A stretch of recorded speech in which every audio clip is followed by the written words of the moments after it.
o preparo para as promessas, baseado nesse texto de Gênesis 18, 19. As promessas da palavra de Deus, existe sempre, no que tange às promessas, no que é pertinente às promessas, e até mesmo no nosso relacionamento com Deus, existe sempre a parte de Deus. E essa, irmãos, a parte de Deus, você e eu, nós não precisamos nos preocupar, porque Ele é o quê? Fiel. Ele é fiel. A palavra de Deus diz assim: Ele é fiel e Ele não muda. Ele permanece o tempo todo, porque mudança é um atributo do ser humano. Nós estamos, graças a Deus por isso, nós estamos em contínuo aperfeiçoamento, nós estamos em mudança constante. Você e eu, nós não somos a mesma pessoa que éramos há 5 anos atrás. Talvez, se a gente for olhar um pouco mais detalhadamente, nós não somos a mesma pessoa de ontem, do dia de ontem que passou. Não somos. Não somos porque cada momento, cada dia que passa, nós aprendemos algo novo e somos transformados. E a expectativa que eu tenho, que o Espírito Santo de Deus tem, é que nós saiamos deste lugar hoje transformados, amém? Mas Deus não é assim, irmãos. Nele, o escritor canônico disse assim: não há sombra de mudança nem de variação. Ele é o mesmo ontem, Ele é o mesmo hoje e o será eternamente. Por isso que eu tenho dificuldade para aceitar alguns intérpretes bíblicos que dizem de alguns acontecimentos, como por exemplo de Atos 2, assim, não, esse acontecimento foi para a igreja naquela época, porque a igreja precisava daquela situação. Hoje a igreja não precisa? Precisa, e Deus continua sendo o mesmo que foi ontem, é hoje e o será eternamente. Então, se a coisa não está acontecendo, talvez é porque nós não estejamos tal como a igreja do cenáculo, nós não estejamos aqui perseverando em oração. Quem aqui já veio no jardim de oração quinta-feira de manhã? Pode levantar, isso, levanta a sua mão. Irmãos, o jardim de oração é para toda a igreja. Talvez você fale assim: pastor, mas nesse horário eu estou trabalhando. Glórias a Deus pela sua vida. Mas quem não está trabalhando nesse horário, tem a oportunidade de ingressar num mover do Espírito Santo de Deus, que é o que acontece quando nós estamos em oração. Nós movemos a presença de Deus nesse lugar, sobre tudo aquilo que nós estamos invocando o nome do Senhor. Você crê assim? É assim que acontece, glórias a Deus. Então, a parte de Deus sempre vai acontecer com fidelidade, sem sombra de mutalidade, porque Ele não muda. A palavra de Deus diz que Ele zela pela sua palavra. Então, existe algo para acontecer na sua vida, existe algo para acontecer, uma promessa para a minha vida.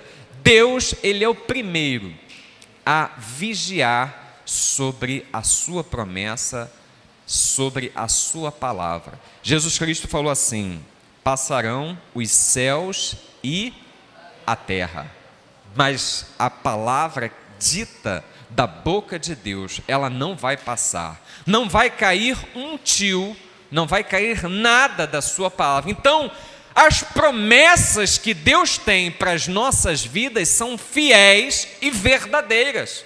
Mas aí eu pergunto, por que nós não estamos, muitas vezes, vivendo estas promessas para as nossas vidas? Eu falei para vocês que existe a parte de Deus e que Ele é o quê? Fiel.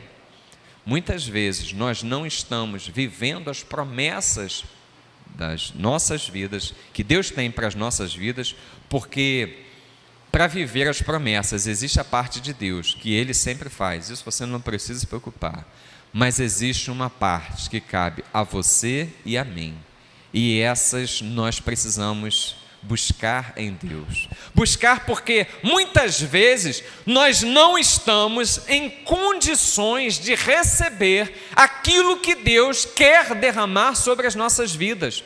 Jesus Cristo, ele num papo assim muito reto, muito tranquilo, suave com os seus discípulos, ele começou a falar daquilo que haveria de acontecer. Olha, é importante que o Filho do Homem seja entregue nas mãos dos principais das sinagogas, e ele seja maltratado, e ele vá à morte e ressuscite ao terceiro dia. Quando os discípulos começaram a ouvir aquilo ali, Pedro falou assim: Senhor, de forma alguma eu permitirei que isso aconteça. E aí Jesus fala assim: para trás de mim, né, Satanás. Por quê? Porque entendeu que naquele momento Pedro estava sendo boca do diabo naquela situação que ele estava expondo para os discípulos. E aí Jesus finalizou dizendo assim: olha, muita coisa eu tenho para vos falar, mas vocês não estão o quê? Prontos. Muita coisa, irmãos, Deus ainda tem para derramar sobre as nossas vidas, mas nós não estamos ainda prontos. Mas eu quero ficar pronto. Você quer ficar pronto? Eu quero ficar pronto em nome de Jesus. Mas o ficar pronto, irmãos, é um processo. Quando nós aceitamos a Cristo Jesus, nós ingressamos nesse processo. E a vida do crente, ela vai assim, de glória em glória, de fé em fé, nós vamos sendo aperfeiçoados para recebermos as promessas de Deus. O problema é quando nós começamos a marcar passos. Dentro das Forças Armadas, naqueles comandos militares, existe sempre um comando, uma voz de atenção. Quando o comandante da tropa diz assim, ordinário, e aí ele vai, a tropa já fica preparada, porque quando ele falar marche, né, você tem que começar ali a marcha e vai embora. Quando a tropa está marchando, e ele fala assim, marcar, a tropa já fica ligada, ele vai fazer, a próxima palavra que vem depois de marcar, do comando marcar é só para chamar a atenção da tropa, é passo.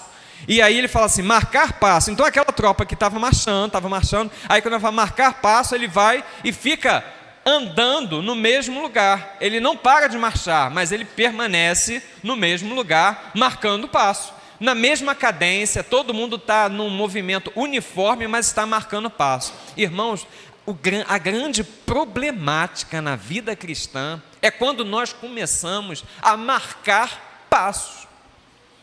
Quando nós não conseguimos avançar para aquilo que Deus tem para as nossas vidas. Quando nós permanecemos marcando passo num estágio de maturidade, porque nós não estamos obedecendo a um comando de Deus. Nós marcamos passos, não porque Ele falou marcar passos.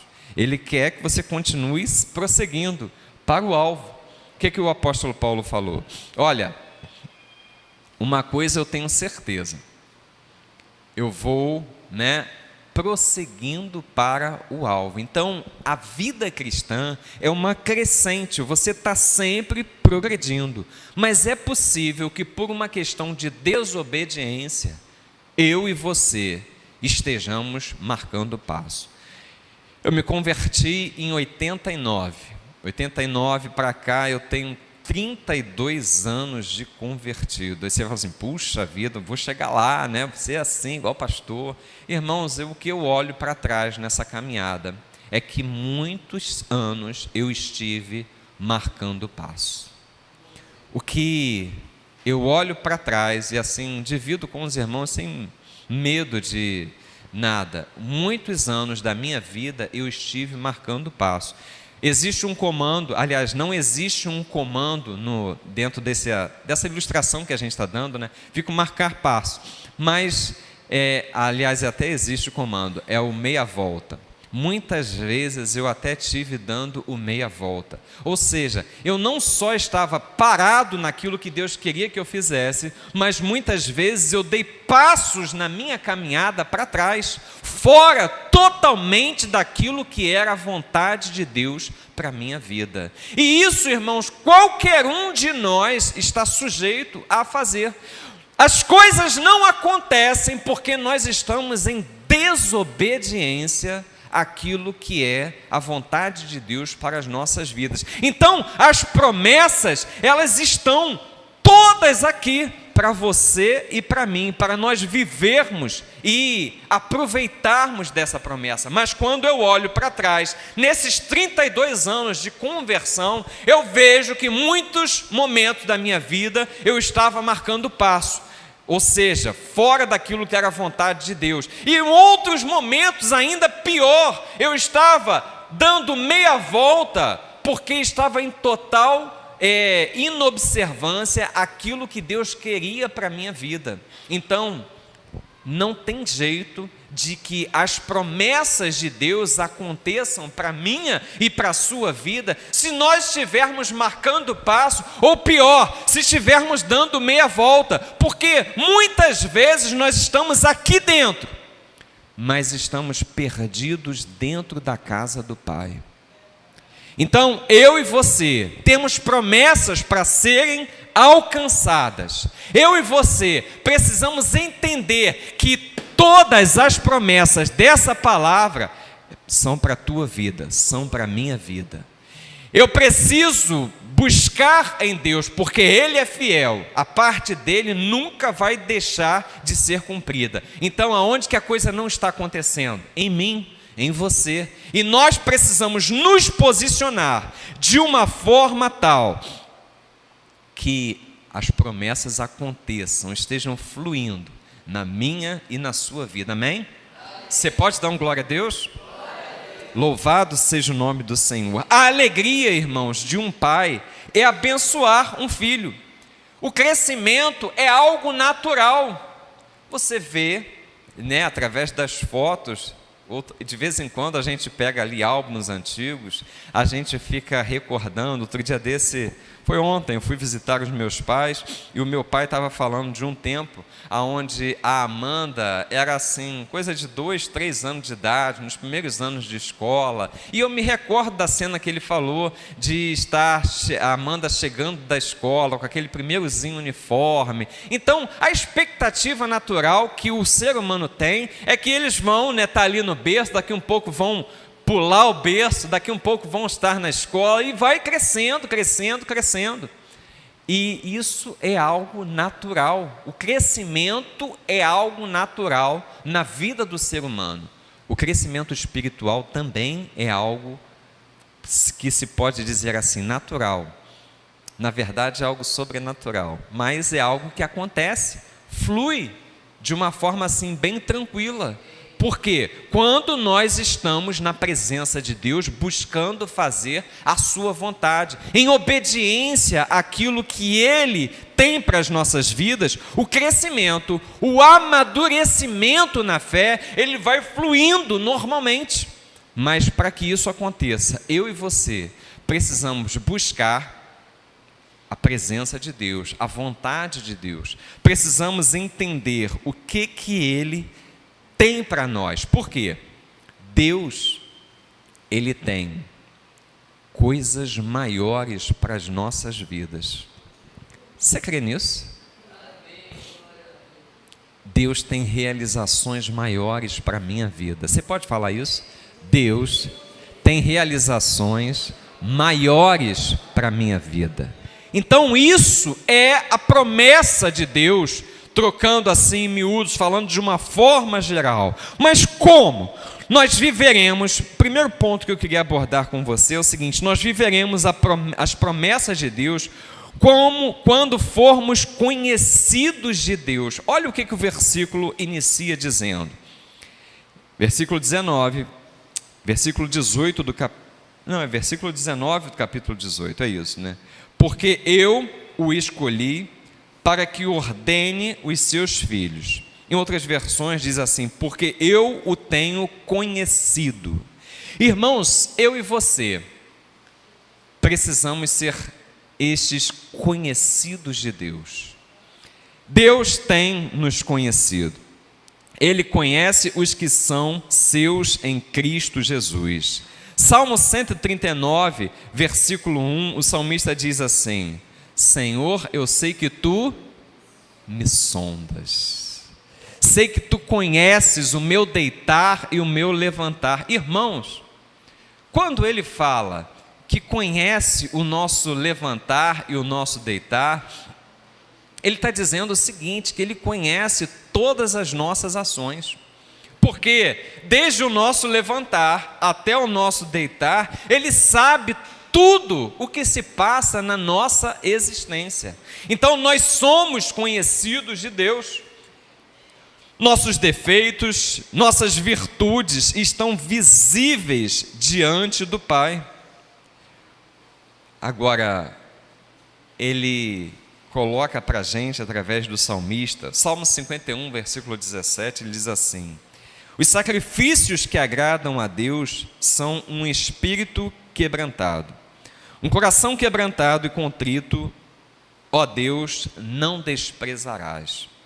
Então não basta que eu seja um frequentador da casa de Deus. Eu preciso discernir quem é que eu estou, o que é que eu estou fazendo aqui e quem é que eu estou prestigiando aqui. Se você veio aqui para prestigiar o pastor, agradeço a você, mas você está pelo motivo errado. Por quê? Se você veio aqui porque falou assim, não, olha, eu preciso estar na casa de Deus, porque eu sou responsável por essa e por essa área da igreja, por esse ou por aquele departamento da igreja, eu agradeço, francamente, para você por conta da sua responsabilidade, mas o motivo continua sendo errado. Agora, se você disser que você veio aqui porque você tem sede de Deus e que você precisa ouvir algo da parte de Deus e que você precisa, na condição de adorador, prestar um culto ao Criador dos céus e da terra, você veio pelo motivo certo. Glórias a Deus pela sua vida. Então, eu e você, nós precisamos discernir o que nós estamos fazendo aqui, porque nós precisamos ser conhecido dele. E Deus não se agrada de pessoas que estão fazendo movimentos farisaicos. O que Jesus falou dos fariseus? Quem eram os fariseus? Os fariseus eram os mega religiosos da sua época. Eram aqueles que faziam a coisa acontecer no templo de Deus. Eu falei no templo e não no tempo. No templo, na casa de Deus. Os fariseus eram os religiosos da sua época. Mas Jesus, quando veio no seu ministério terreno, eu costumo dizer que Jesus desceu o sarrafo nos religiosos da sua época. E isso é muito perigoso para mim. Por quê? Quem são os religiosos da nossa época? Sou eu, é você. Mas existe pecado, pastor, em ser religioso? Não. Existe pecado em ser religioso, tal como os fariseus o eram. Porque eles eram cerimonialistas. Eles praticavam toda a externalidade da religião, mas sem aquilo atingir os seus corações. Você precisa permitir que o Espírito Santo esteja trabalhando no seu coração. Você precisa discernir no momento que você está na casa de Deus, a quem é que você está servindo, a quem é que você está prestando culto. Os fariseus, eles não eram criticados por Cristo Jesus pelas suas atitudes externas, porque Jesus, quando falou do dízimo, ele falou assim, olha, ai de vós, escribas e fariseus, que dizimais o coentro e a hortelã. O endro e a hortelã. E aí fala assim, e não praticais a misericórdia e o juízo. Aí ele fala assim: deveis fazer estas coisas, ou seja, vocês deviam fazer a religião externa, sem abandonar aquelas, sem deixar de exercer a misericórdia e o juízo. Então, é um coração quebrantado que Deus está procurando. É um coração contrito na presença dele que Deus está procurando. Então, quando eu pisar neste lugar, para que eu não seja um escriba e um fariseu da minha época, eu preciso aproveitar esse momento para me derramar na presença do meu Criador. Preciso buscar a presença do Espírito Santo de uma forma intensa. Eu preciso discernir que Ele se faz presente na minha vida. Ele se faz presente neste lugar porque eu estou aqui, porque nós estamos juntos nessa comunhão. Irmãos, a força que tem a comunhão. Eu posso buscar a Deus em casa? Posso entrar no meu secreto do meu quarto? Devo entrar, devo ter um momento com Deus ali na minha casa, no meu quarto, no meu secreto, devo ter. Mas isso aqui, irmãos, é algo assim indescritível, porque quando eu começo a buscar a presença, quando a Inéia começa, quando a Zilá começa, quando o Alex começa, quando o Joyce, Miriam, Tereza, cada um de nós começamos a buscar, o Espírito Santo vem assim como promessa, porque ele fala assim: aonde tiver 2 ou 3 reunidos em meu nome, eu ali estarei. Mas é importante que nós tenhamos essa percepção e tenhamos o cuidado de não nos tornarmos apenas religiosos, com atitudes exteriores. Por quê? É possível que esse mesmo culto, alguém chegue aqui em casa falando assim: rapaz, que mensagem, que culto abençoado, que coisa sobrenatural, Deus falou maravilhosamente numa casa. Aí talvez uma outra pessoa dessa mesma casa fale assim: é mesmo? Não ouvi não. Mas como assim? Falou mesmo? Falou. Por quê? Porque, irmãos, eu posso entrar neste lugar e não discernir nada do que está acontecendo, do mover espiritual. Por quê? Porque eu olhei, poxa, rapaz, o pastor hoje estava pregando, mas estava com a camisa amassada. Pastor está mais gordinho, pastor está mais careca. Eu vou ver um monte de defeito nos meus irmãos, mas eu não vou discernir a presença de Deus.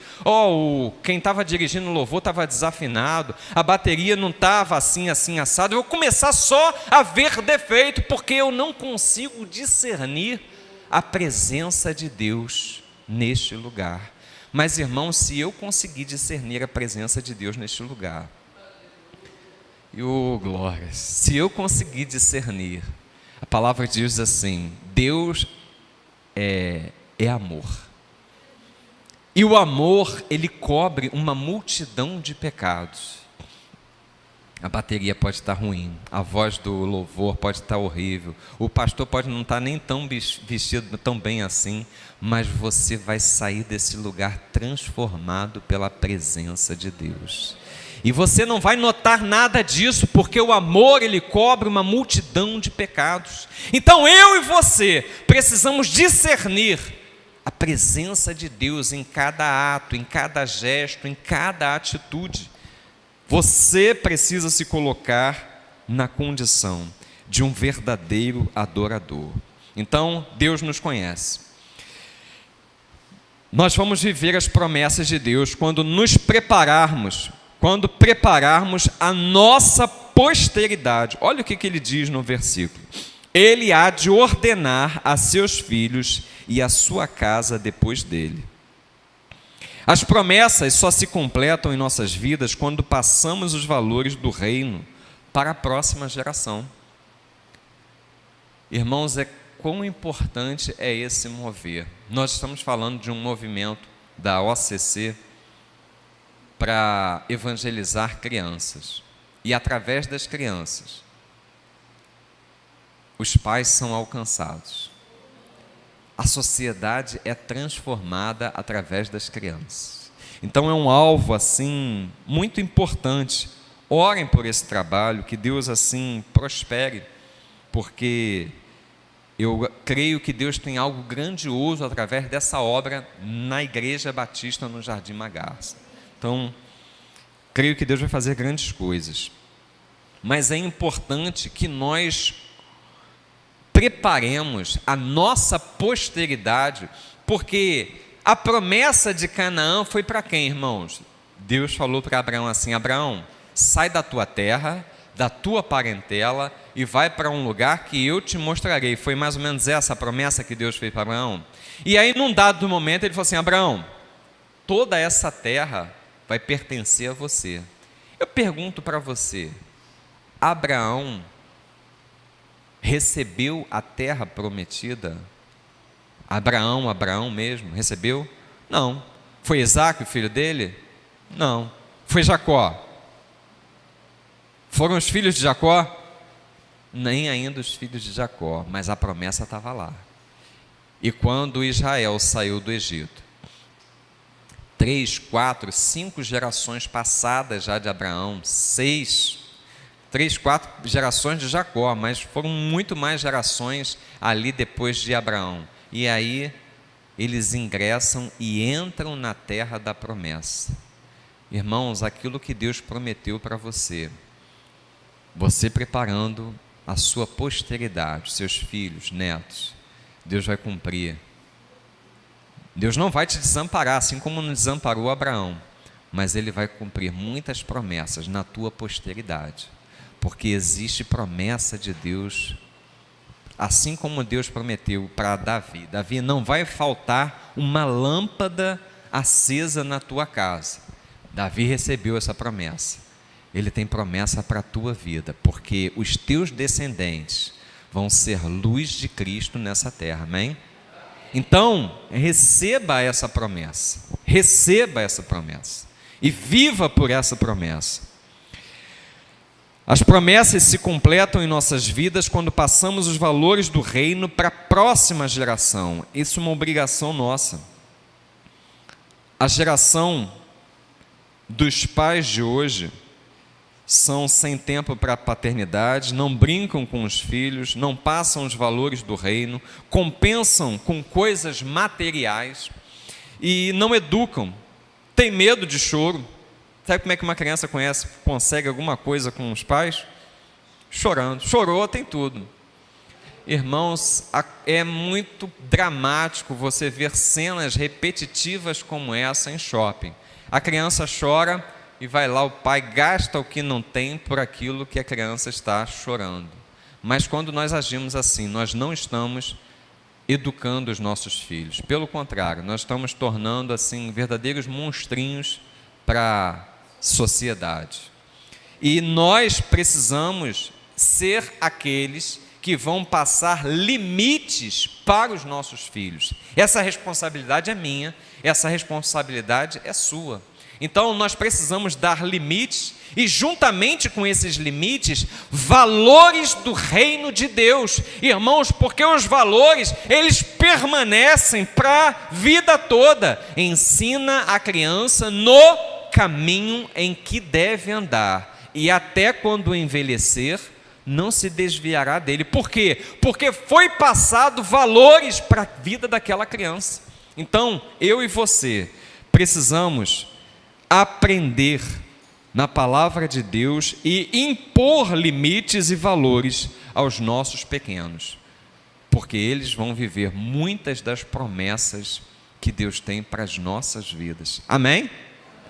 Irmãos, nós vamos ter um tempo no povo de Deus em que nós não vamos ouvir em maldições hereditárias, nós vamos ouvir em bênçãos hereditárias, porque você, como homem de Deus, como mulher de Deus, plantou e a sua descendência vai colher as promessas, assim como Abraão, em obediência, plantou e toda a sua descendência colheu, assim como Isaque, Jacó plantaram e os descendentes deles colheram.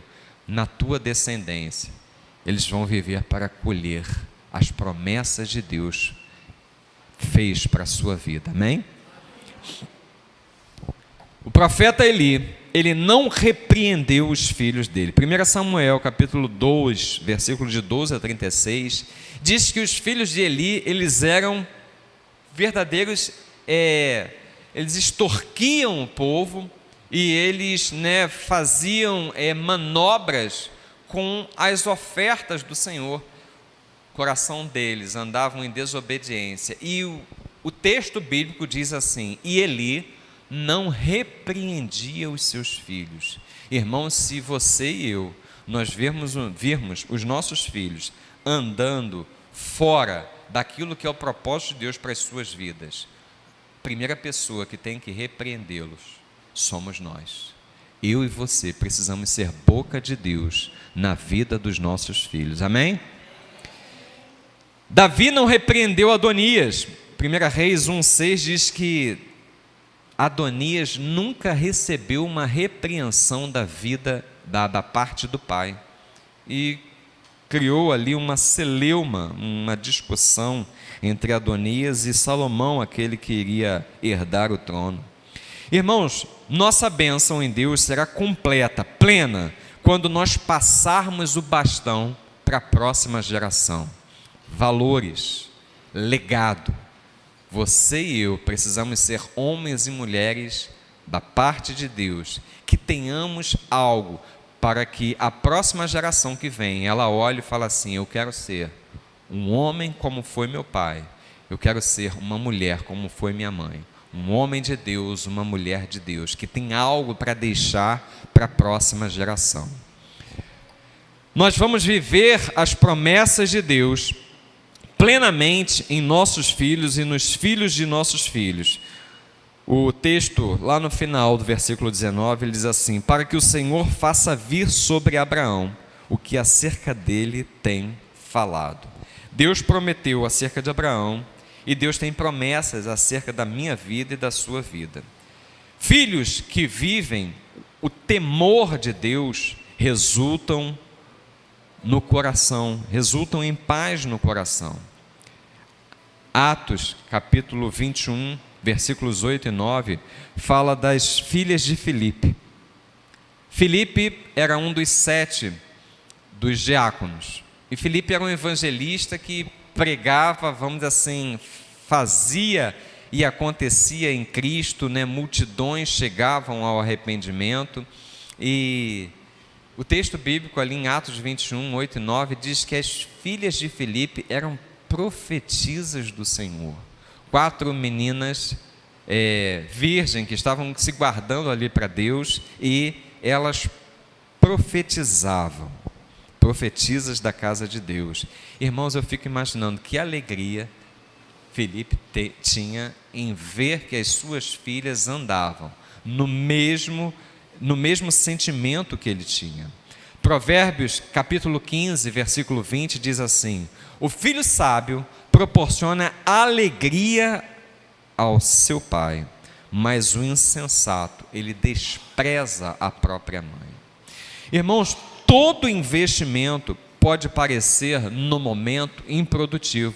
De repente você precisa ainda, talvez com um filho adolescente, dizer que ele tem que arrumar o quarto dele.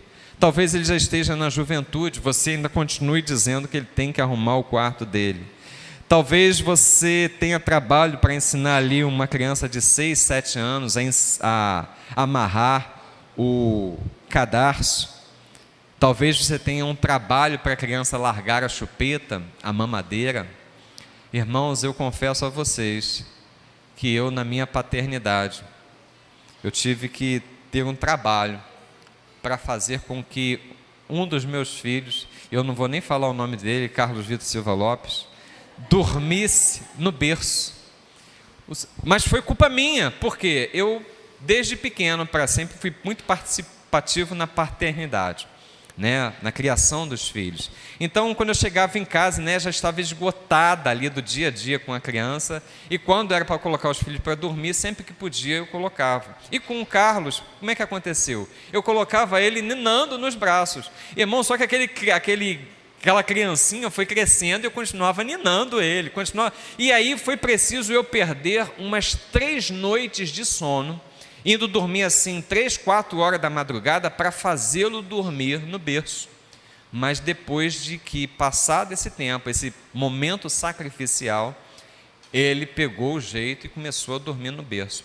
Às vezes, irmãos, você vai precisar fazer sacrifícios para que o seu filho ande, ele pegue alguma coisa ali de valores do reino de Deus. Mas todo sacrifício que você fizer na vida dos seus filhos, na vida dos seus netos, é investimento que você faz para a vida eterna. Porque você, quando chegar nos céus, na glória de Deus, você vai encontrar cada descendente seu, amém?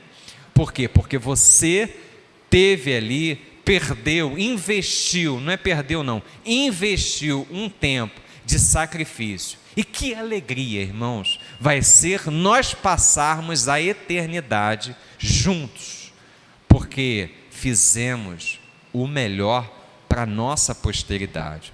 Existe uma grande diferença entre a postura de Jó, quando ele perde os seus filhos, e a postura de Abraão, melhor dizendo, de Davi, quando ele sabe que um dos seus filhos morreu. Davi, quando ele sabe que um dos seus filhos morreu, ele fica inconsolável. E foi aquele filho que tentou o golpe de Estado, para ser rei no lugar do pai. Mas ele fica inconsolável. E eu presumo, a Bíblia não diz isso, mas eu presumo que ele fica inconsolável, porque existiam muitas coisas que ele precisava ter feito como pai na vida do filho, e ele não fez. Irmãos, nós estamos falando de um homem que foi chamado de um homem segundo o coração de Deus, mas ele errou, e errou muito feio, na questão da paternidade. Que nós não sejamos assim, que nós sejamos como Jó. O que Jó fazia? Jó, após cada banquete que os filhos faziam, ele oferecia holocaustos ao Senhor, em função daquilo que os filhos tinham feito, porque dizia consigo mesmo: vai que algum dos meus filhos ofendeu a Deus. Ele não sabia se tinha ofendido, mas vai que algum ofendia. E quem é que estava vendo o que Jó estava fazendo? Os filhos. Então ele era um exemplo para os filhos na busca a Deus, e aí ele oferecia a Deus. Sabe qual é o sacrifício que nós podemos oferecer pelos nossos filhos hoje? As nossas orações. Elas precisam ser incessantes, para que os nossos filhos sejam guardados, para que os nossos filhos tenham experiências com Deus, para que eles sejam parte da igreja, da liderança que vai se levantar para fazer diferença nesta terra. Então as nossas orações são o sacrifício, porque se nós estivermos fazendo a nossa parte, aconteça o que acontecer, nós não vamos estar igual Davi, nós vamos estar igual Jó. Senhor Deus, Ele deu, Ele proveu, Ele fez aquilo que aprove a Ele. Nós não vamos ter arrependimento, porque fizemos o que pudemos pela nossa descendência. Amém? Você pode dar um glória a Deus? Então, eu e você precisamos investir tempo, seja ensinando as tarefas domésticas, seja ensinando valores do reino, seja fazendo com que os nossos filhos amadureçam nas mais diversas coisas. As promessas, irmãos, elas são para você, elas são para os seus filhos, para os seus descendentes. Então, nós precisamos fazer diligentemente. O que é diligentemente? Com todo cuidado, com todo zelo, com todo o nosso vigor, a nossa parte, porque se nós fizermos a coisa direitinho, não somente nós viveremos as promessas de Deus, mas toda a nossa descendência vai viver, vai colher daquilo que nós plantarmos nessa terra. Você recebe essa palavra? Então diga assim: eu recebo em nome de Jesus. Fica de pé, vamos louvar ao Senhor.